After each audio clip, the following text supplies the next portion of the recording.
నేపాల్ జల ప్రళయంలో మృతుల సంఖ్య 160 దాటింది. 133 మంది భారతీయుల సహా 75 మంది గల్లంతయ్యారు. వరదల తీవ్రతకు మృతుల సంఖ్య మరింత పెరిగే అవకాశం ఉంది. బోటేకోషి నదిలో సంభవించిన మెరుపు వరదలు పెను విషాదాన్ని నింపాయి.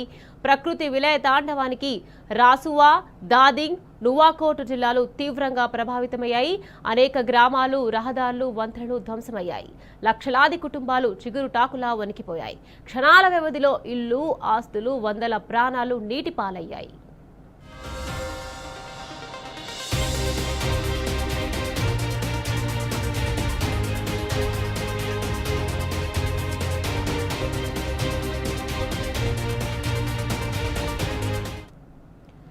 చైనా సరిహద్దుల్లోని లెహెండే నది ప్రవాహంతో ఏర్పడిన ఏ సరస్సు విచ్ఛిన్నమైన ఒక్కసారిగా ముంచుకొచ్చిన ఆకస్మిక వరద క్షణాల వ్యవధిలో ఊర్లను తుడిచిపెట్టేసింది. దేశంలోని కీలకమైన మౌలిక సదుపాయాలు నేలమట్టమయ్యాయి. 13 జల విద్యుత్ ప్రాజెక్టులు పూర్తిగా ధ్వంసమయ్యాయి. 9 వాణిజ్య బ్యాంక్ శాఖలు వరద నీటిలో కొట్టుకుపోయాయి. సుమారు 19 వంతెనలు, దాదాపు 40 కిలోమీటర్ల మేర ప్రధాన రహదారులు దెబ్బతిన్నాయి.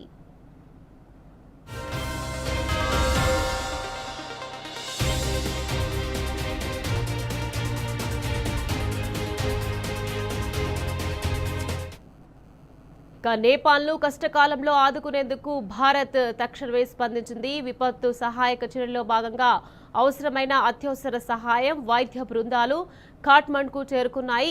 ఈ విషయాన్ని విదేశాంగ మంత్రి జయశంకర్ ఎక్స్ వేదికగా తెలిపారు. భారత వాయుసేనకు చెందిన C-130J రవాణా విమానం ద్వారా 10 టన్నుల సహాయక సామాగ్రిని అత్యవసరంగా నేపాల్కు తరలించామన్నారు. మరోవైపు నేపాల్ ప్రధాని బాలేంద్ర షాతో భారత్ ప్రధాని నరేంద్ర మోదీ ఫోన్లో మాట్లాడారు. వరదల వల్ల సంభవించిన ప్రాణ నష్టం పట్ల తీవ్ర దిగ్భ్రాంతి వ్యక్తం చేశారు. ఈ కష్టకాలంలో నేపాల్ ప్రజలకు భారత్ ఎప్పుడు అండగా ఉంటుందని భరోసానిచ్చారు. నేపాల్కు అన్ని విధాల మానవతా సహాయం అందించేందుకు భారత్ సిద్ధంగా ఉందన్నారు.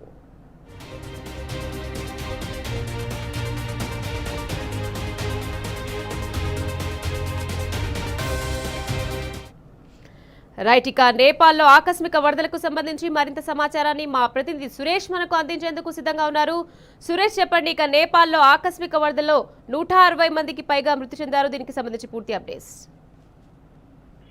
ఇది గ్లేషియర్స్ కారణంగా ఏర్పడినటువంటి విపత్తు. 162 మంది వరకు ఈ వరదల్లో తాజా నేపాల్ కు సంబంధించినటువంటి పరిస్థితుల్లో 160 మంది చనిపోయారు. ఇప్పటి వరకు 400 పైగా గల్లంతైనట్టు తెలుస్తుంది. పారామిలిటరీ లిస్టు ప్రకారం మనకు అందుతున్న సమాచారంలో భారతీయులు కూడా 133 మంది వరకు కూడా గల్లంతైనట్టుగా తెలుస్తున్నటువంటి సమాచారం. వీరిలో చాలా మంది కూడా భారతీయులు కైలాస మనసరోవర్ సంబంధించిన యాత్రకు వెళ్లేటువంటి సందర్భంలో ఈ సంఘటన చోటు చేసుకోవడం కారణంగా వారు గల్లంతైనట్టుగా తెలుస్తుంది. ఇది గ్లేషియర్ కొలాప్స్ కారణంగానే ఈ సంఘటన చోటు చేసుకుంది. దాంతో ఒక్కసారిగా త్రిశూర్ సంబంధించినటువంటి నది ఉగ్ర రూపం దాల్చడం కారణంగా ఈ సంఘటన చోటు చేసుకున్నటువంటి పరిస్థితి. దాదాపుగా నీటి మట్టం 30 అడుగులు ఒక్కసారిగా పెరగడం, దాంతో అక్కడ నదికి పరివాహక ప్రాంతాల్లో పనులు చేసుకుంటున్న వారు, లోతట్టులో ఉన్నటువంటి ఇళ్లందరూ కూడా గల్లంతైనటువంటి పరిస్థితి ఉంది. ఇది రసువా, అలాగే దాడింగ్, నువాకోటు, చిత్వాన్లో ఈ 4 జిల్లాలో అత్యధికంగా ప్రభావమైనటువంటి పరిస్థితి. టిబెట్ బార్డర్ సమీపంలో ఉన్నటువంటి ఈ రసువాకు సంబంధించినటువంటి జిల్లాలో అత్యధికంగా ఎఫెక్ట్ అయినటువంటి పరిస్థితి కనబడుతుంది. ఇప్పటికీ టిబెట్ లో అయితే 3 మృతి చెందినట్టుగా, అలాగే 558 మంది దాదాపుగా చైనాగా అందిస్తున్నటువంటి సమాచారం మేరకు గల్లంతైనట్టుగా తెలుస్తుంది. దీనిపైన భారత ప్రధానమంత్రి నేపాల్ ప్రధానమంత్రితో మాట్లాడడం జరిగింది. ఒక భారత్ IAF కు సంబంధించిన పూర్తి స్థాయిలో ఇండియన్ ఎయిర్ ఫోర్స్ కు సంబంధించి అసిస్టెన్స్ ఇవ్వడం జరుగుతుంది. మెడికల్ అసిస్టెన్స్ తో పాటు 10 టన్నుల హ్యుమానిటేరియన్ ఎయిడ్ ను కూడా భారత ప్రభుత్వం నేపాల్ కు అందించడం జరుగుతుంది. ఇటు యూపీ, బీహార్, ఉత్తరాఖండ్ లో కూడా అప్రమత్తతను ఏర్పాటు చేయడం జరిగింది. దీనిపైన నేపాల్ ప్రభుత్వం సంబంధించి PM బాలేంద్ర షా మాట్లాడుతూ వెంటనే రెస్క్యూకి సంబంధించినటువంటి ఆపరేషన్స్ కొనసాగిస్తున్నాం.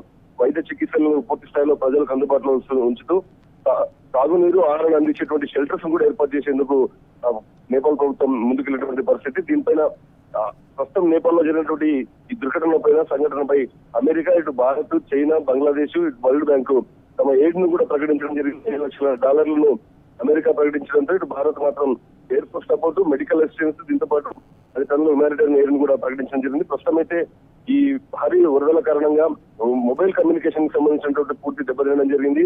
మరోవైపు రోడ్లు, కొండ చర్యలు విరిగిపోవడం కారణంగా తీవ్ర ఇబ్బందులు ప్రస్తుతం నేపాలీ ప్రజలు ఎదుర్కొంటున్నటువంటి సిచ్యువేషన్, వాతావరణం కూడా పూర్ వెదర్, దీని కారణంగా హెలికాప్టర్ రిస్క్ ఆపరేషన్స్ కూడా ఇబ్బంది అవుతున్నటువంటి సిచ్యువేషన్ కనపడుతుంది. మరోవైపు మౌలిక వసతులు ఈ వరదల కారణంగా చాలా దెబ్బతిన్నాయి. చాలా వంతెనలు పర్మనెంట్ గా ఉన్నటువంటి వంతెనలు కూడా కొట్టుకుపోయినటువంటి పరిస్థితి.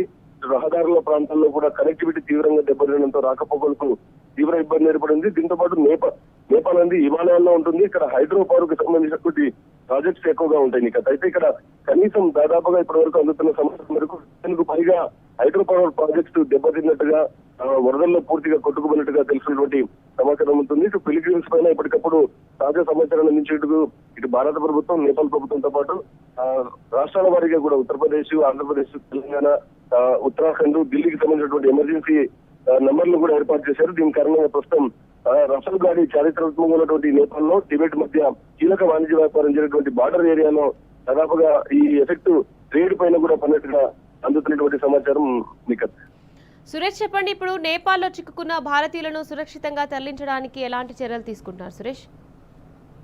భారతీయులకు సంబంధించి ఇప్పుడు దాకా గల్లంతైన వారిని అందరినీ కూడా భారత సురక్షితంగా తీసుకొచ్చేందుకు ప్రయత్నాలు కొనసాగిస్తున్నారు. ఇటు ఇండియన్ ఎంబసీ కాఠ్మండూలో అత్యవసర నంబర్లను, హెల్ప్ లైన్ నంబర్లు ఏర్పాటు చేయడం జరిగింది. దాంతోపాటు టిబెట్ లో సంబంధించి కూడా జరుగుతున్నటువంటి ఈ గల్లంతైనటువంటి వారి కోసం బీజింగ్ ఎంబసీ కూడా దీనిపైన ఇండియన్ ఎంబసీ ప్రయత్నాలు చేయడం జరుగుతుంది. ఇటు చైనీస్ అథారిటీస్ తో కూడా అత్యవసర హెల్ప్ లైన్ నంబర్లు ఏర్పాటు చేసి భారతీయ సంబంధించినటువంటి కూడా సురక్షితంగా వారికి విమర్శలు చేసేందుకు ప్రయత్నం కొనసాగుతుంది. ఇప్పుడు దాకా భారత ప్రభుత్వం అత్యవసరమైనటువంటి హ్యుమానిటేరియన్ నేపాల్ ప్రజలకు ఇవ్వడం జరిగింది. ఎన్ఆర్ఐసి ఇటు భారతీయుల పైన ప్రధానంగా కాన్సన్ట్రేషన్ చేస్తూ భారత సర్కారు ప్రస్తుతం హెల్ప్ లైన్ నెంబర్లు అయితే ఏర్పాటు చేశారు. ఇప్పటికి ఇంకా రెస్క్యూ ఆపరేషన్స్ కొనసాగుతున్నాయి.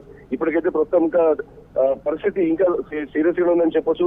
ఒకవైపు ఒడిశా, నాగ్పూర్, మహారాష్ట్రకు చెందినటువంటి పశ్చిమ బెంగాల్, దీంతో పాటు తమిళనాడు చెందినటువంటి వారు కూడా గల్లంతైనట్టుగా తెలుస్తుంది. పుదుచ్చేరికి సంబంధించినటువంటి బృందం 57 మందిలో ఇప్పటికీ 20 మంది ఆచూకీ లేనట్టుగా, 37 మంది వరకు ఆచూకీ లేనట్టుగా తెలుస్తుంది. ఇటు పశ్చిమ బెంగాల్కి సంబంధించి 32 మంది వరకు కూడా టూరిస్టులు గల్లంతైనట్టుగా ఉంటుంది. మహారాష్ట్రకు సంబంధించినటువంటి వారు చూసుకుంటే కైలాస మానసరోవరం వరకు వెళ్ళేటువంటి 50 మంది వారి ఆచూకీకు ఇప్పటికంగా లేనట్టుగా తెలుస్తుంది. దీనిపైన భారత సర్కారు అత్యవసర హెల్ప్ లైన్ నెంబర్లు పెట్టి వారిని గల్లంతైన వారిని గాలించినటువంటి పరిస్థితి. ఇటు ఒడిశాకు సంబంధించినటువంటి వారు కూడా నాగ్పూర్, మహారాష్ట్ర నాగ్పూర్ సంబంధించినటువంటి వారు కూడా గల్లంతైన వారి వివరాలను సేకరించడం జరిగింది. వీరందరినీ కూడా రెస్క్యూ ఆపరేషన్స్ లో గల్లంతైన వారిని కనుగొనేటువంటి ప్రయత్నాలు కొనసాగుతున్నాయి. మరోవైపు నేపాల్లో విదేశీయులు కూడా అత్యధికంగా పర్యటిస్తున్నట్టు, అందులో అమెరికన్స్, ఆస్ట్రేలియన్స్, మరి యుఎస్ఏ, ఆస్ట్రేలియా, యూకే, కెనడాకు సంబంధించిన వారు కూడా గల్లంతైనట్టు తెలుస్తుంది. దాదాపుగా 133 మంది భారతీయులు గల్లంతయ్యారు. వారందరినీ కూడా ఐడెంటిఫికేషన్ చేసే విషయంలో భారత సర్కార్ హెల్ప్ లైన్ నెంబర్లు ఏర్పాటు చేయడం జరిగింది. Right, thank you Suresh.